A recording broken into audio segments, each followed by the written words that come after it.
साहेब, तुम्ही एफडीएच्या कार्यालयामध्ये आलाय.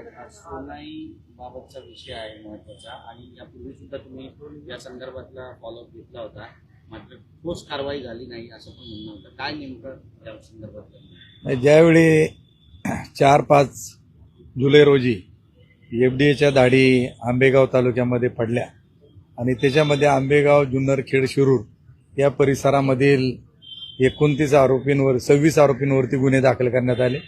13 लोकांना अटक करण्यात आली आणि 13 लोक अद्याप फरार आहेत.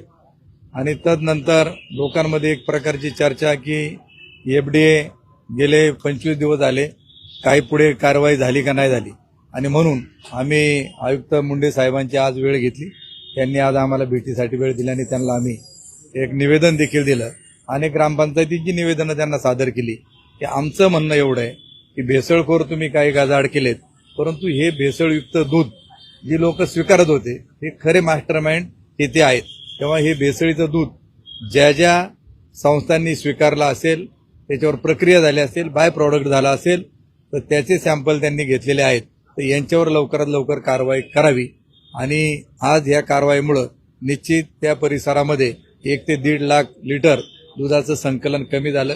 राज्यामध्ये देखील एकूण संकलनामध्ये भेसळयुक्त संकलनाची घट झाली आणि शेतकऱ्यांना देखील 1 ते 1.5 रुपयापर्यंत दुधाची दरवाढ झालेली आहे. तुम्ही आज ही तक्रार घेऊन मुंडे साहेबांकडे गेला होता. मुंडे साहेब म्हणजे एफडीए आयुक्त म्हणून तुकाराम मुंडेंची काय भूमिका होती, त्यांनी काय आश्वासन दिलं? मुंडे साहेबांनी एवढं सांगितलं की आम्ही योग्य दिशेने तपास करत आहोत. कुणी किती मोठा असला, कोणाचाही जर विरोध असता जरी असला, तर आम्ही आमच्या मतावर ठाम आहोत, मुद्द्यावर ठाम आहोत. आम्हाला जे भेसळीचं जे सापडेल त्याप्रमाणे आम्ही त्यांच्यावरती कारवाई करणार. तुम्ही अजिबात शंका घेण्याचं काही कारण नाही. साहेब, पश्चिम महाराष्ट्रामध्ये ज्या प्रकारे दूध भेसळी विरोधात कारवाई झाली, महाराष्ट्रातलं मोठं केंद्र भेसळीचं हे पश्चिम महाराष्ट्र राहिलेलं आहे, एकंदरीत कारवाईवरून समजतंय. अगदी बरोबर आहे की पश्चिम महाराष्ट्रामध्ये दुधाचा व्यवसाय हा मोठा आहे. त्याचप्रमाणे दुधाला खप देखील मोठ्या प्रमाणामध्ये आहे. तिथली अर्थव्यवस्था, गोरगरीब सामान्य शेतकरी ज्याच्याकडे कमी क्षेत्र आहे तो रोजचा आपला प्रपंच चालण्याकरता, मुलांच्या शिक्षणाकरता हा दुधाचा व्यवसाय करतो. कारण दर 10 दिवसांनी 15 दिवसांनी त्याच्या हातामध्ये कॅश पैसे उपलब्ध होत असतात आणि त्यामुळे हा धंदा मोठा आहे. परंतु याच्यामध्ये भेसळखोर मोठ्या प्रमाणात निर्माण झाले. आज मुंडे साहेब या खात्याचे आयुक्त म्हणून आले, परंतु त्यांच्या हाताखालची यंत्रणा जी आहे ती पूर्वीचीच आहेत. काही छापे टाकणारे आज मुंडे साहेबांच्या नेतृत्वाखाली जे अधिकारी करतायत ते यापूर्वी देखील कार्यरत होते.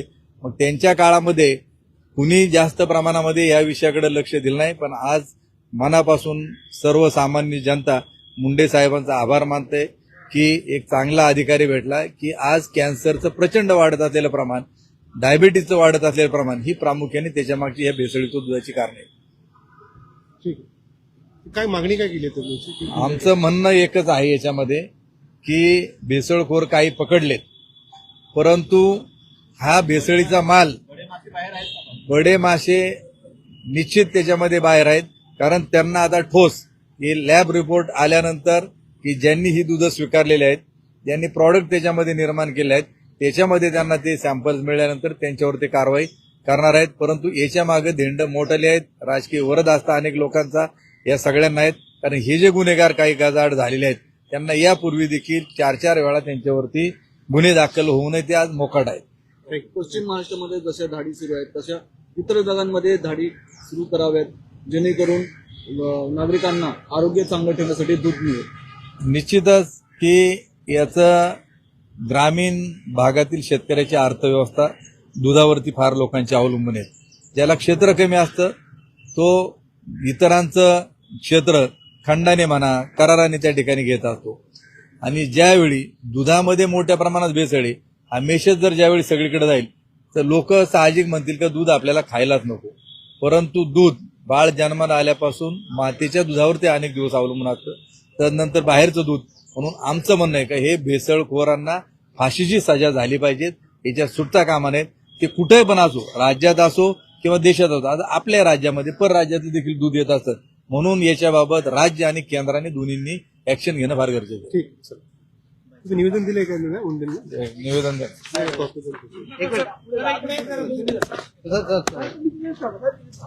कॉपी कधी आहे ना, कॉपी देतो आणि पीडीएफ पण तुम्हाला पाठवतो.